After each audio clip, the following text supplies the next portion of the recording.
ഇവിടെ ഹൈവേയുടെ വീതി ഏകദേശം ഒരു 50 മീറ്ററാണ്. ഹൈവേ 66 എന്നാണ് നമുക്കറിയാം.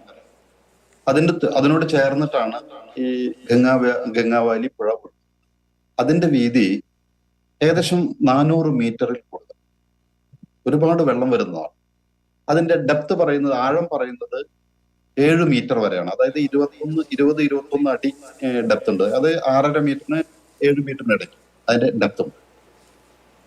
ഇവിടെ ഈ റോഡിന്റെ മറുവശത്താണ്, റോഡിനോട് ചേർന്നിട്ട് തന്നെയാണ് വളരെ സ്റ്റീപ്പായിട്ടുള്ള ഒരു കുന്ന്.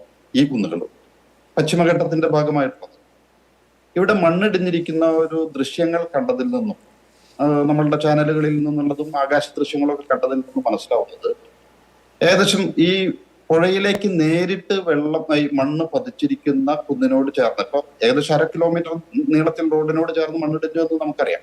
പക്ഷെ അവിടെ എല്ലാം തന്നെ പുഴയിലേക്ക് പോയിട്ട്, പുഴയിലേക്ക് വളരെയധികം റോഡ് തകർത്ത് പോയിരിക്കുന്നത് ഏകദേശം ആ നേരിട്ട് വന്നിരിക്കുന്ന ഏറ്റവും മിനിമം 1 ഏക്കർ സ്ഥലമെങ്കിലും ഉണ്ട്.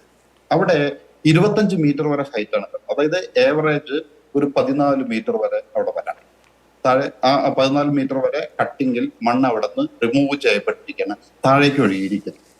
അപ്പൊ ഈ 1 ഏക്കർ സ്ഥലം എന്ന് പറയുന്നത് അവിടുന്ന് 14 മീറ്റർ വരുമ്പോൾ ഏകദേശം ആ മണ്ണിന്റെ ഭാരം ഏകദേശം 1 ലക്ഷം ടണ്ണിൽ കൂടുതൽ. അതായത് നമ്മളിപ്പോ കാണുന്ന, ഞാനൊന്ന് ക്ലാരിറ്റിക്ക് വേണ്ടി പ്രേക്ഷകർക്ക് കുറച്ചുകൂടി മനസ്സിലാവാൻ വേണ്ടി ഇടപെട്ട് ചോദിക്കുകയാണ് സർ. ഇപ്പൊ നമ്മൾ ഈ ആകാശ ദൃശ്യങ്ങളിൽ കാണുന്ന ഈ മൺകൂന, ഇപ്പൊ നമ്മള് ഈ വെള്ളത്തിന് മുകളിൽ നമ്മൾ കാണുന്നത് 20-30 മീറ്റർ ഉണ്ട്. അതിനടിയിലേക്കും സ്വാഭാവികമായും കുറെ അധികം ഉണ്ടാകും.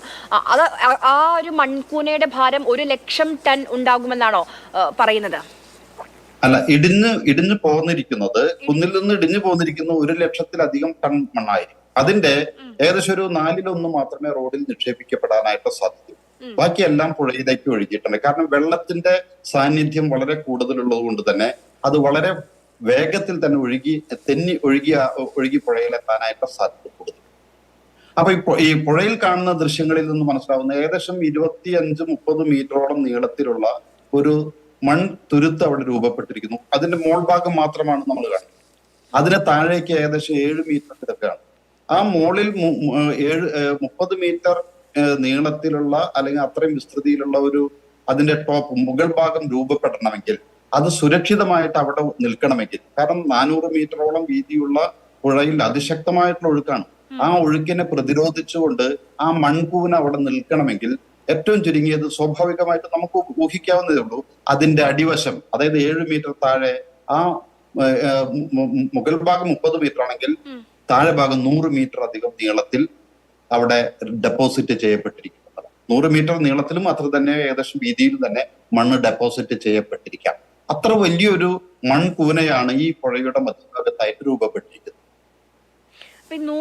അങ്ങനെയാണെങ്കിൽ ഞാൻ ചോദിക്കട്ടെ, ഇപ്പം നമ്മൾ മനസ്സിലാക്കുന്നത് അനുസരിച്ച് ലോറിയുടെ ഒരു നീളം എന്ന് പറയുന്നത് 10 അടിയാണ്, ഏകദേശം ഒരു 3 മീറ്റർ അല്ലെ, 3 മീറ്റർ ഒക്കെ വരുമായിരിക്കും. നീളം 3 മീറ്റർ, വീതി ഓൾമോസ്റ്റ് 3 മീറ്റർ ഉണ്ടായിരിക്കും. നീളം ഏകദേശം 7 മീറ്ററോ 8 മീറ്ററിനടുത്തോ അതിന്റെ നീളം കാണും.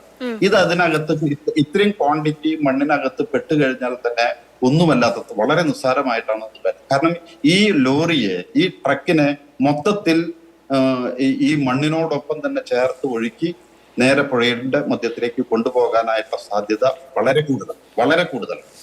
മാത്രമല്ല മറ്റൊന്ന് നമ്മൾ ശ്രദ്ധിക്കേണ്ട കാര്യം, ഈ പുഴയിൽ നേരിട്ട് പുഴയിലേക്ക് ഈ വാഹനം പതിക്കുകയാണെങ്കിൽ അതിനകത്തുള്ള ടിമ്പറിന്റെ ഭാരം കൊണ്ട്, ടിമ്പർ ഏകദേശം 35 ടണ്ണോളം ടിമ്പർ അതിനകത്തുണ്ട്, മരത്തടികളുണ്ട്.